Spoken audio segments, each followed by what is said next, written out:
Iyon, good evening, no? Ito, mag-react tayo dito sa mga, kasi marami tayong ditong napapanood kay Soto, no? Mr. Hernandez to remain in the House and in the House of Representatives, and that he was requesting that he not be returned back to the Senate because of... Tinan mo, ang dinadahilan niya rito ay si Speaker, no? Basically, Senate President siya. Takot siya kay Romualdez, hindi niya kayang ipaglaban yung... Kasi nga, aso ito ni Romualdez. Of some fear for his life. That is according to him. So what I did was... Natatakot daw sa buhay, kaya ayaw nung Bryce Hernandez na bumalik. Alam ka naman, patayin ka sa Senado. Nakakatuwira rito si Iskol Bukol talaga. Nasa kustodiya ka ng Senado, mapapatayin ka. Malaking katarantaduhan yan.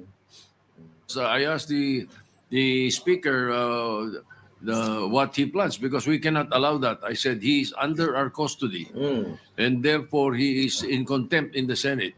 Pag iniwan namin sa inyo, sabi ko, ibig sabihin niyan para namin pinawalan. Correct. Kaya Mr. hindi President. ako pumayag. Correct. So Correct. what I did was I asked the Sergeant at Arms.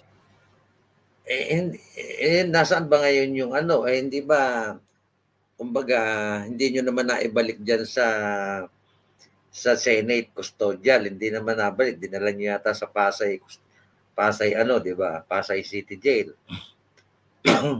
To bring Mr. Hernandez to the PNP Custodial Center. And mo, sa PNP Custodial niya gustong ipadala.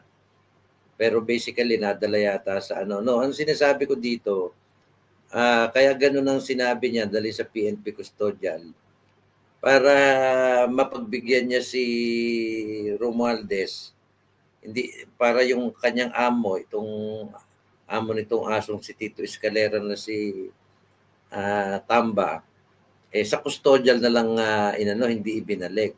Which is dapat, dyan mo ibalik sa Senado para yung integridad nyo as Senate, baga naitayo mo. And that is where he is now. Still under the care of the Cayetana.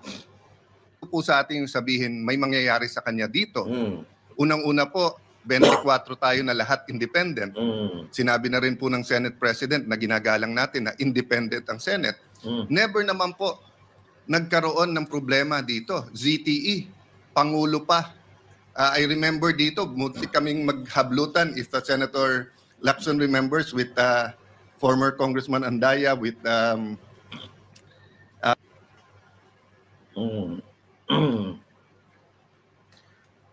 yan, nagtatalo-talo siya dyan. Tapos mapapanood mo sa mga interview itong si Soto. Iba yung sinasabi niya, inililihis niya, parang inililihis niya yung mga kongresista, lalong-lalo na si Romualdez. At parang nakakonsentrate siya lang doon silang dalawa ni Lacson doon sa mga taga-DPWH, no, which is hindi naman yun ang gustong hindi lang naman iyon ang gusto ng taong bayan. Ang gusto ng taong bayan kasi is yung mga kongresista, kasi yun naman talaga yung punot dulo ng korupsyon. Hindi naman natin sinasabing huwag niyong yung kontratista, yung DPWH. But kasi ang kailangan kasi maputol na talaga yung cycle ng korupsyon eh. Kayo nga, gusto nyong imbestigahan itong si Pulong Duterte. Kasi bakit nyo gustong imbestigahan si Pulong Duterte? Kasi sa pag-iisip nyo, ay si Pulong Duterte ninakaw yung flood control. Yun yung pag-iisip nyo. Sa sitwasyon ni Pulong Duterte, hindi nyo gustong imbestigahan yung kontraktor at saka yung DPWH. Ang tinutumbok nyo agad, si Pulong Duterte. Pero dito sa kaso nitong ngayon, ayaw nyo tumbukin si Saldico at yung mga kongresista at si Tambaloslos. Ang tinutumbok nyo dito lagi, yung DPWH at saka yung kontraktor. Bakit pagdating kay Duterte ay si Duterte agad ang target nyo? Di ba? Naintindihan nyo ba ibig sabihin? Pag dito kay Romualdez, gusto nyong imbestigahan lang ay yung kontraktor, DPWH, hindi nyo gustong imbestigahan kahit itinuturo na yung mga kongresista ng mga diskaya. Pero pagdating sa mga Duterte, gusto nyo agad imbestigahan ay si Duterte. Ngayon, kung ang logic nyo ay sasabihin nyo ay kayo mga kongresista ay walang pakialaman, ang nag-i-implement yan ay DPWH. At bakit si Pulong hinahabol nyo? So, ibig sabihin, alam nyo, nakasabwat ang mga kongresista, nagkataon lang na ito si Pulong Duterte ay malinis. Pinakikita na nga sa inyo yung na hinahamon kayo na mag-imbestiga. Pero bakit kayo ayaw niyong imbestigahan itong mga kongresistang ito? Doon pa lang, makikita mo na itong si Soto at itong si Romualdez, hindi talaga tayo makakakuha dito ng tama at hindi mapapanagot kung sino yung dapat mapanagot.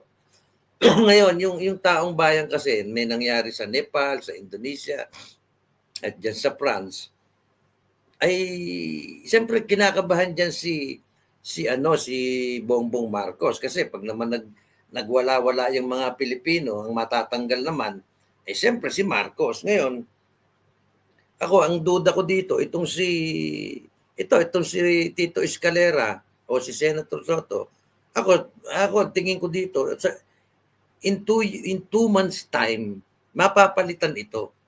Kasi galit yung mga tao Galit pati yung mga senador na kasama niya dahil sa parang ang gusto nilang gawin ngayon, ang imbestigahan ay si Jingo Estrada. Pati si Lacson ay parang ang tutumbukin niya rito ay si Estrada o kaya si Villanueva. Oo, yung mga CCTV. So ako, ang tingin ko dito, magkakaroon uli ng kudita rito sa Senado in 2 months time. Baka nga, hindi pa abuti ng 2 months, magkaroon na lang kudita dyan. Pangalawa, ito si Romualdez,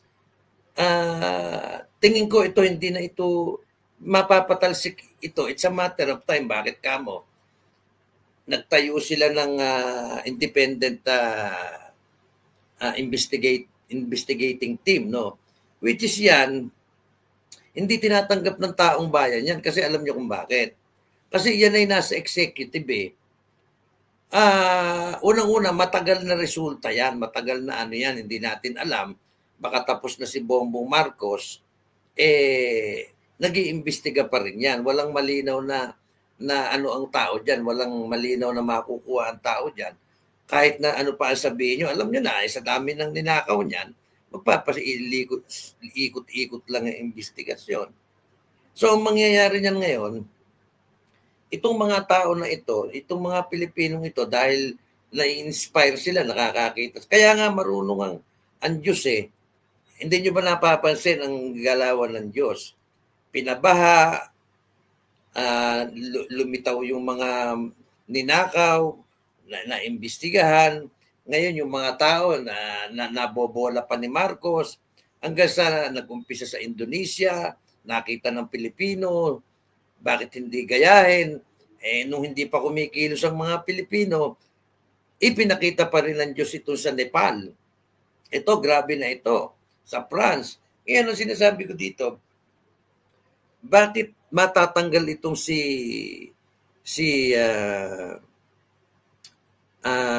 Tito Escalera at saka si Tambaloslos sa kanilang pwesto? Kasi kapag hindi ito tinanggal ni Bongbong Marcos in few months, let's say 1 or 2 months, kapag hindi niya itinanggal ito si Romualdez at si Tito Escalera o si Iskul Bukol, hindi mo mapapahupa ngayon yung galit ng tao. Kasi ako, ang pagkakaintindi ko dito kay Bongbong Marcos, ang ginagawa na lang niya is to pacify the people. Kaya nga siya gumawa ng independent body. Yun ay hindi para talagang kung hindi para pahupain ng konti yung galit ng tao. Kaya nga si Magalong yata inilagay niya dyan. Pero hindi yung sapat para pahupain mo yung taong bayan. Kasi ang gusto ng taong bayan ngayon, immediate forthwith na action. Tanggalin mo si Romualdez at pag natanggal si Romualdez, definitely ihina itong mga magkakakuntsaba na ito at mapapalitan ito si Tito Escalera. Yun lang yung pamamaraan para yung galit ng tao ay maalis kay Bongbong Marcos. Kung hindi niya isasakripisyo itong pinsan niya at ito si Tito Escalera, talagang dire-diretso yung galit ng taong bayan. Kasi kahit na ano sabihin mo dyan, sabihin ng presidente dito sa sitwasyon na ito, ang sinasabi ng taong bayan, ang imbestigahan nyo ay si Romualdez. Paano mo ngayong iimbestigahan si Romualdez? Hindi nyo nga matanggal. Yung tanggalin lang siya sa pagiging speaker, hindi nyo matanggal. Paano mong iimbestigahan ngayon yan? Ibig sabihin, hanggang andyan siya, may impluwensya siya. So ngayon, ang taong bayan, nag-iisip yan, teka muna, anong gagawin ng independent body na ito? Ito ay under the executive, under the president. Kung totoo ang presidente na gusto niya ng investigasyon, tanggalin muna niya yung, parang halimbawa is pulis ka, may inaakusa sa iyo, dapat mag-inhibit ka muna para hindi mo ma-impluwensyahan yung investigasyon. Ang target mo dito ay kongresista, sila Romualdez. Alam nga naman, targetin mo lang dito yung contractor at DPWH. Kung yan lang ang target mo, hindi mo na kailangan ng independent na investigator. Kasi ikaw mismo, presidente, kaya mo nang yan. Kaya ka lang naglagay ng independent investigative body. Kasi nga, ang involved na rito ay mga politikong may impluensya. So kapag ka si Romualdez ay hindi tinanggal in 2 months time, at ito Tito Escalera ay nandyan pa in 2 months time, talagang ang magiging kapalit niyan, Mr. President, yung pwesto mo.